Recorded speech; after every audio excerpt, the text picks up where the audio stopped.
Mon Seigneur et mon Dieu, je crois de tout mon cœur que tu es ici, que tu me vois, que tu m'entends.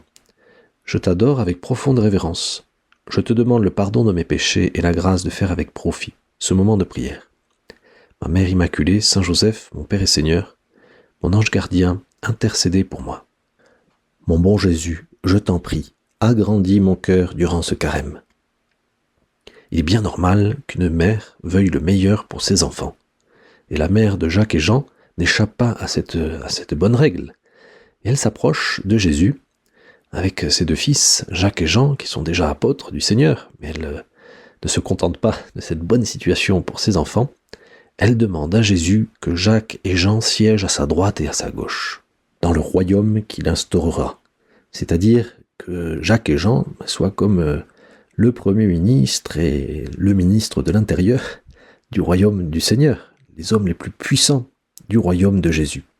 Et le Seigneur, qui connaît mieux que nous la nature humaine, la nature des mères, lui-même porte dans son cœur un amour maternel pour nous. Jésus donc ne nie pas cette demande. Il ne rejette pas la mère de Jacques et de Jean, alors que les autres apôtres se scandalisent. Comment ça ? Ils veulent nous prendre nos places, à nous. Ils sont jaloux. Alors Jésus, plutôt que de dire oui ou non, essaye de faire réfléchir la mère de Saint Jacques et de Saint Jean, et aussi les apôtres. Car siéger à la droite et à la gauche de Jésus signifie boire le calice auquel le Seigneur va boire, c'est-à-dire partager l'amour sans fin, la miséricorde infinie que Jésus va avoir pour nous sur sa croix. Et c'est ce à quoi nous nous préparons durant ce carême, accompagner le Seigneur sur sa croix. Après avoir essayé de faire comprendre à Saint Jean et à Saint Jacques et à la mère de ceux-ci et aux apôtres que régner avec lui, c'est avant tout porter la croix à ses côtés, le Seigneur conclut en disant que ceux qui veulent être grands doivent se faire les serviteurs des autres. Celui qui veut devenir grand parmi vous sera votre serviteur, car c'est exactement au fond ce que Jésus va faire avec nous. Le Fils de l'homme, finit l'évangile d'aujourd'hui, n'est pas venu pour être servi, mais pour servir, et donner sa vie en rançon pour la multitude. Voilà le grand service que le Seigneur va nous rendre le vendredi saint et le dimanche de Pâques. Il va prendre sur lui tous nos péchés, les faire mourir avec lui, et nous redonner la vie par sa résurrection. Et nous, Seigneur, nous sommes un peu comme Jean et Jacques. Nous voulons faire de grandes choses, laisser notre trace sur cette terre. Mais parfois, nous nous trompons un petit peu dans le sens des priorités. Et nous pensons que faire de grandes choses, c'est absolument s'affirmer et chercher le pouvoir et la puissance et obtenir les meilleures places. Et toi, tu nous dis, si tu veux faire de grandes choses, suis-moi sur le chemin de l'amour, sur le chemin de la miséricorde. Fais-toi serviteur. Rends le service de l'amour et de la miséricorde. Effectivement, Seigneur, c'est le meilleur des services que nous pouvons rendre. Arriver à poser ce regard plein de miséricorde sur les personnes qui nous entourent.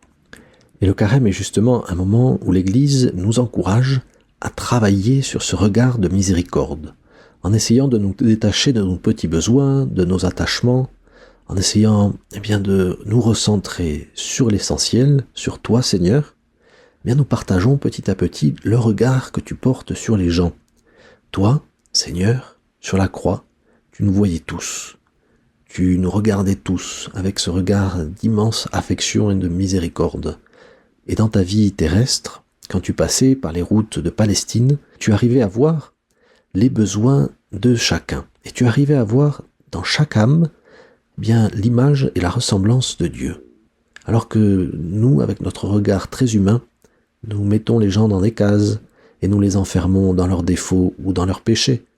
Toi, tu as vu dans Saint Matthieu, alors que c'était un publicain, un collecteur d'impôts, détesté de tous, tu as vu dans Matthieu un apôtre, un futur collaborateur, une future colonne de l'Église.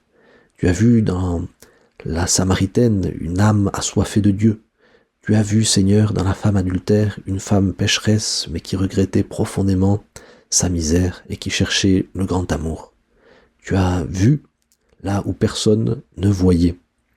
Aide-moi, Seigneur, moi aussi, à voir les autres avec ton regard, à voir l'image de Dieu dans les personnes qui nous entourent, à être comme ce bon Samaritain qui descendait de Jérusalem à Jéricho et qui a réussi à voir ce blessé qui gisait sur le chemin, qui avait été laissé à demi-mort, alors que le prêtre et le lévite passent par là sans regarder, et que les brigands ont massacré ce pauvre homme. Ce bon Samaritain s'arrête et rend ce service du soin de ses plaies, et il l'amène dans une auberge. Le pape François, dans Fratelli Tutti, nous dit que nous avons deux options. Soit nous nous trouvons du côté des brigands et de ceux qui passent sans compatir avec la souffrance, comme le prêtre et le lévite, soit, Seigneur, nous sommes du côté du bon Samaritain et de ton côté. Et nous voyons les besoins, les difficultés des personnes qui nous entourent. Nous voulons, Seigneur, un cœur qui voit. C'est ça d'abord la charité. Voir les besoins d'amour de ton mari, de ta femme, de tes enfants, de tes collègues, etc. Et une fois que nous avons ce regard d'amour, ce regard qui rend un service immense aux personnes qui nous entourent, ils se sentent aimés quand nous les regardons ainsi, une fois que nous avons ce regard qui voit, ce regard qui n'est pas aveugle, ce regard qui participe au regard plein de miséricorde du Seigneur sur la croix, nous allons franchir une autre étape. Ce regard va transformer les âmes. C'est ce qui s'est passé avec saint Matthieu. Il s'est laissé regarder par Jésus à sa table de collecteur d'impôts, et il a été profondément transformé intérieurement. Et nous, Seigneur, si nous avons ce regard plein de charité, plein de miséricorde, nous transformerons véritablement les âmes qui nous entourent. On raconte l'histoire d'un petit garçon qui rentre de l'école avec une lettre pour sa mère. Il dit à sa mère : « Mon instituteur a demandé que je te donne cette lettre à toi et uniquement à toi. » Alors, la maman ouvre cette lettre, la lit silencieusement et se met à pleurer. Elle décide ensuite de lire la lettre à son fils. « Votre fils est un génie. Cette école est trop petite pour lui et nous n'avons pas assez de bons enseignants pour l'instruire. Veuillez le faire vous-même. » La maman décide donc de prendre effectivement l'enfant à sa charge. Elle lui enseigne les maths, la physique, la littérature. Après quoi, son fils devient un scientifique de renom.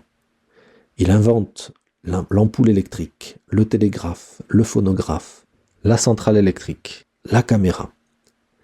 Il s'agit, comme tu l'as certainement deviné, de Thomas Edison. Et alors après le décès de sa mère, Thomas Edison va dans son grenier, il range les affaires de sa maman, et il trouve cette fameuse lettre qu'il avait reçue de son instituteur en primaire. Il lit la lettre, et elle disait en fait ceci : « Votre fils est un cancre, il est déficient. On détecte chez lui une maladie mentale. Nous n'autorisons plus votre fils à revenir à l'école. » Alors Thomas Edison se met à pleurer. Il pleure pendant des heures. Il ajoute ceci dans son journal : « Thomas Edison était un enfant nul et déficient qui, grâce à une mère héroïque, est devenu le génie du siècle. » Voilà, Seigneur, un exemple, un bel exemple du pouvoir transformateur d'un regard miséricordieux, d'un regard au fond maternel. Alors voilà, Seigneur, l'enseignement de cet évangile d'aujourd'hui.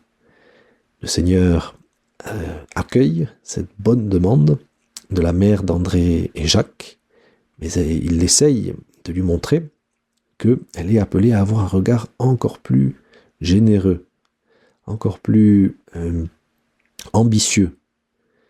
La mère de Jacques et Jean doit souhaiter que ses enfants soient des serviteurs de l'amour miséricordieux de Jésus. Et alors, nous participerons à la force la plus puissante qui existe sur cette terre, la force de la charité, la force de la miséricorde, qui transforme les âmes et qui leur rend bien cette image de Dieu dans leur cœur, car nous sommes tous à ton image et à ta ressemblance. Je te remercie, mon Dieu, des bonnes résolutions, des actes d'amour et des inspirations que tu m'as communiquées dans cette méditation. Je te demande de m'aider à les mettre en pratique.